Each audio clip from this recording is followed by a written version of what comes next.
Bonsoir. C'était évidemment un contexte particulier. Est-ce que vous avez quelque chose en préambule à dire sur ce qui s'est passé? Ouais, mais je n'utiliserai pas le mot contexte particulier, oui, parce que le contexte, vous savez, ça fait 3 ans que je suis ici, ça fait 3 ans que je l'entends et ça commence à me fatiguer, contexte, oui. Voilà, ce sera beaucoup mieux. Ouais, je vais me répéter encore une fois, mais c'est certainement la victoire la plus triste de ma carrière parce qu'on n'était pas forcément préparé à ce qui s'est passé. Je dirais même qu'on n'était pas du tout préparé à ce qui s'est passé. Et c'est des choses qui peuvent arriver malheureusement dans la vie, mais quand ça touche quelqu'un dont vous êtes proche, dans la mesure où c'est quelqu'un qui vit avec vous 24 heures sur 24, c'est un peu plus compliqué, quoi. Voilà, tout simplement. Et quand ça arrive 3 heures ou 4 heures avant un match, c'est encore plus brutal, quoi. Voilà. Donc, je veux juste rendre hommage à Fred parce que c'est un garçon qui était extraordinaire, qui respirait la joie de vivre, qui s'était vraiment adapté à la vitesse grand V dans notre club, et on était heureux de l'avoir avec nous parce qu'il rigolait tout le temps, il plaisantait tout le temps. C'est lui qui m'emmenait à l'entraînement tous les jours, et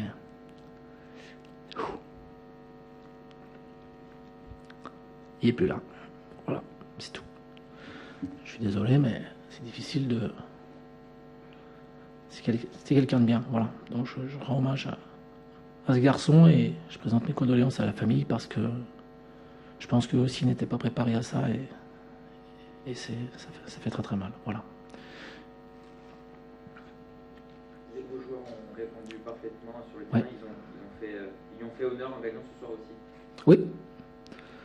Oui, c'était le message, mais c'était pas gagné d'avance pour autant. Donc on est très heureux de pouvoir lui rendre hommage de cette façon-là, parce qu'encore une fois, il fait partie de la famille, au même titre que tous les gens du staff, que tous les dirigeants, il est rouge et bleu à vie, et ça se respecte. Donc on ne pouvait que le respecter ce soir. Voilà. Je suis content que les joueurs soient allés au bout d'eux-mêmes.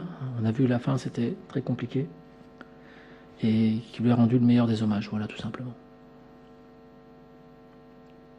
Parler aussi un petit peu du match, c'est pour parler aussi du sportif. Vous êtes content de ce que vous avez vu de la première minute à la fin? Oui. C'est le meilleur match que Chelsea a fait cette saison? Non, pas spécialement le meilleur match, parce que je dirais que c'est un match où on a dû lutter beaucoup, notamment en deuxième mi-temps, parce que contre une équipe comme Bordeaux, forcément, il y a quand même du matériel en face. Et même si ils avaient été, je dirais, entre guillemets, inoffensifs en première mi-temps, dans la mesure où ils ne se sont pas créés beaucoup de situations, ou très peu, on sait que la moindre occasion peut leur permettre de conclure, tout simplement. Et donc on voulait veiller à ça. Et quand on s'est retrouvé à 10 en plus, bon, forcément ça nous a posé encore un problème supplémentaire. Et malgré tout, les gars ont su se sublimer et parvenir à marquer le deuxième but qui nous a fait un bien énorme, quoi, qui nous a apporté encore plus de confiance. Et puis après, c'était plutôt fort à l'amour qu'autre chose, mais on a su se serrer les coudes, on a su se battre les uns pour les autres. Souvent, en début de saison, je disais, mais c'était les uns après les autres. Et là, je trouve que depuis quelques matchs, on est tous ensemble, on est tous sur la même longueur d'onde. Et c'est plutôt une bonne nouvelle pour nous, parce qu'en même temps, ça nous rapporte des points, quoi. Donc, on savait qu'on avait 2 matchs à la maison, mais qui étaient compliqués. Et on les a bien négociés. Donc, tant mieux pour nous. Après, le championnat ne s'arrête pas ce soir. Heureusement d'ailleurs, parce que je crois qu'on sera encore dans les 3 relégables. Mais ce qu'on veut, nous, c'est être à portée de fusil à chaque fois. Et essayer de pouvoir lutter jusqu'à la fin du championnat. Voilà. Après, si ça veut sourire, peut-être qu'on s'en sortira un peu avant. Et puis, si ça doit être dur, on y est préparé de toute façon. Et après des événements comme ceux d'aujourd'hui, on est encore plus préparé. Voilà, tout simplement. Le GFCA, ça y est, depuis une semaine, selon vous. Vous avez dit qu'avant, après Saint-Etienne, vous étiez encore un peu inconnu. Le GFCA, le niveau de la Ligue 1, ce soir, ça y est. Ça fait 2 matchs où on montre qu'on peut jouer en Ligue 1. Je rajoute le match de Coupe de la Ligue parce que c'était un match de bonne facture aussi. J'aurais aimé aller au bout, parce que cette fois-là, c'est nous qui étions en supériorité numérique quand même. Mais bon, les conditions météo l'ont empêché, mais on ne peut pas se contenter de 2 matchs. Mais ce qui est sûr, c'est qu'on a choisi la bonne voie, le bon chemin aujourd'hui pour essayer de se maintenir. Voilà. Après, est-ce qu'on se maintiendra? J'en sais absolument rien, ça, je ne suis pas devin. Mais par contre, on a choisi la bonne voie, ça c'est clair. C'est dans cette voie-là qu'on doit continuer. Tout le monde doit s'investir à 100%, de façon à ce que l'équipe ne ressente pas la moindre faiblesse à aucun moment. Je veux pas subir les événements, je veux qu'on aille de l'avant. Alors c'est vrai que à la maison, pour l'instant, on arrive à s'en sortir et qu'à l'extérieur, c'est un peu plus compliqué. Il va falloir qu'on trouve une certaine stabilité à l'extérieur aussi, une certaine régularité. Mais en restant les pieds bien sur terre, je dirais qu'aujourd'hui, c'est envisageable. Voilà. Mais un championnat, c'est long, c'est 38 journées, c'est très très long.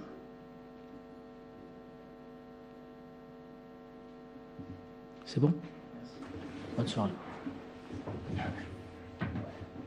De l'inquiétude.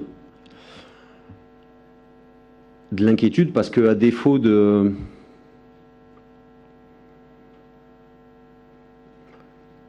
d'être techniquement indigne de la Ligue 1, ce soir on n'a pas vu même de groupe, on n'a pas vu d'esprit, on n'a pas vu d'état d'esprit, on n'a rien vu. Les questions s'accumulent depuis 3-4 semaines maintenant. Et les réponses deviennent de plus en plus rares. Donc il va falloir se poser les bonnes questions dans les prochains jours. Vous avez le sentiment que vos joueurs ne suivent plus, c'est ça la question que vous posez ? J'ai pas ce sentiment-là, j'ai simplement le sentiment qu'en ce moment, à l'intérieur du groupe, il y a des choses qui se sont cassées. Des mots, des attitudes sur ces derniers jours qui laissent penser à une fissure en interne. Fissure entre qui et qui ? Entre les joueurs ? Oui, dans le groupe de joueurs. Ouais. Je sais pas. Comment recoller les morceaux ? C'est qu'il y a une fissure ?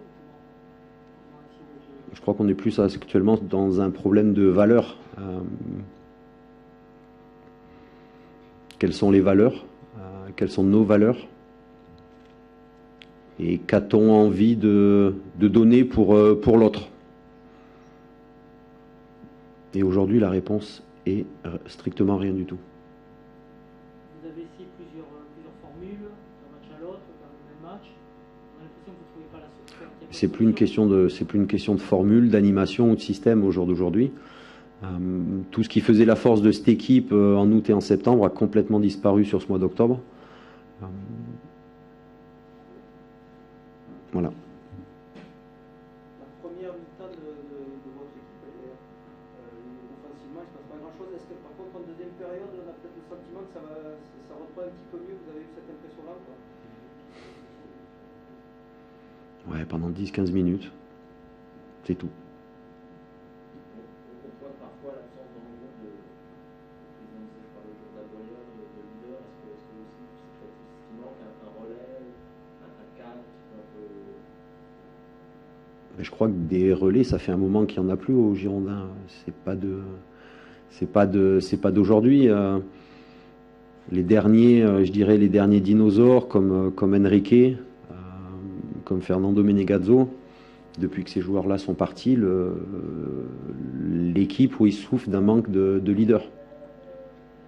Dans le groupe actuel, vous ne voyez pas des gars qui parlent leur CV, leur nombre de matchs en main, pour justement... On pourrait le penser, mais la période actuelle montre que finalement non. Ce sont des mots durs. Est-ce que vous pensez que la blessure peut pas, avec vos joueurs, peut être définitive aussi? Comme je vous dis, on verra ça dans les prochains jours. Vous leur avez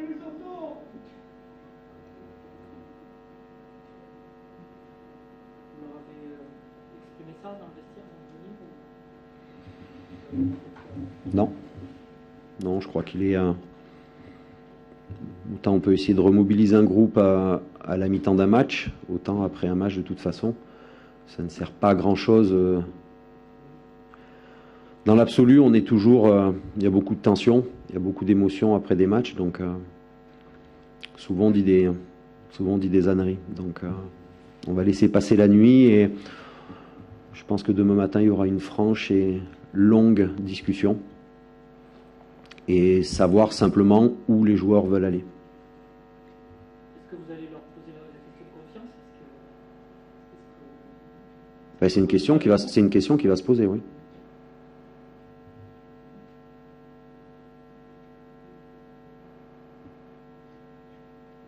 Vous êtes un peu découragé par le contenu du groupe, ou vous avez encore le sentiment que vous pouvez rattraper l'objectif, de ne plus voir les Girondins ensemble? Après un match comme ça, c'est difficile d'être optimiste. Malheureusement, ça fait pas plusieurs mois qu'on est comme ça fait simplement un mois qu'on est en difficulté. Mais comme il y a beaucoup de matchs, on le sait, au mois d'octobre, on peut vite monter ou vite descendre au classement. Donc c'est une période charnière, une période difficile. Et oui, donc, comme je vous dis, dans les prochains jours, il y aura des discussions entre les joueurs et le staff. Entre les joueurs eux-mêmes, entre le staff et les dirigeants aussi, pour savoir, déjà pour comprendre pourquoi on en est là aujourd'hui, qu'est-ce qui a fonctionné, qu'est-ce qui n'a pas fonctionné, qu'est-ce qui doit être changé, qu'est-ce qui doit être apporté, parce que le plus important, ce n'est ni les joueurs, ni l'entraîneur, mais le club.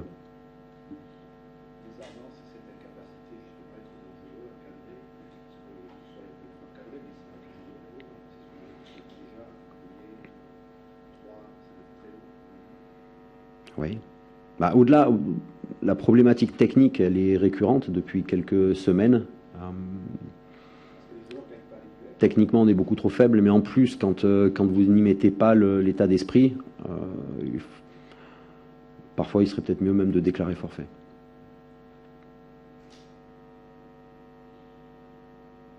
Vous êtes inquiet pour la relégation? On est en début de saison, on est à 5 points.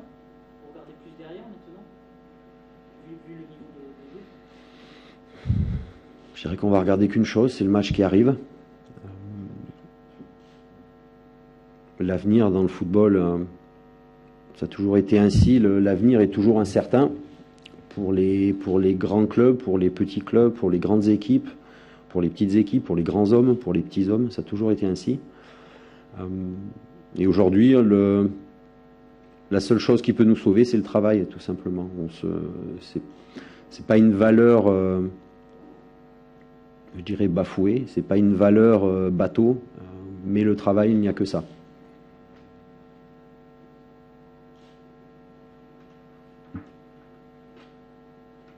Merci.